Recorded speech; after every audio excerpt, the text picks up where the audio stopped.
how to reset your PC. And okay guys, here in your screen, right click here below and go to Task Manager.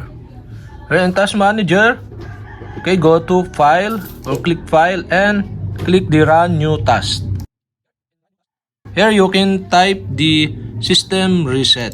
Okay, after you type the System Reset, click OK. And now you can see the option here. So you can keep my file or remove apps and settings but keep your personal file. The second is remove everything or remove all of your personal files, apps and settings. So you can choose one of these. So I choose the keep my files. And wait a couple of seconds or minutes to reset your PC. And after that you can see here your app will be removed. So you can reinstall many apps from this store, but you need to reinstall the following apps from the web or installation disk. This list of apps will be saved to the desktop and then can be viewed later. Okay, you can slide or scroll down to see the application.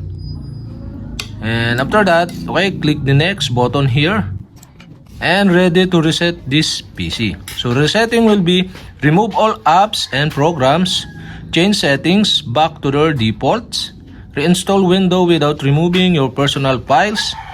Okay, this will take a while and your PC will restart. Okay, you'll have to do is click the reset button here and getting a few things ready. So you can see here the percent of restarting or resetting your PC. Wait a couple of seconds or minutes. So okay guys, I use the Acer. Now you can see the logo of Acer here. So you can see as please wait. So resetting this PC. So wait a couple of minutes or seconds.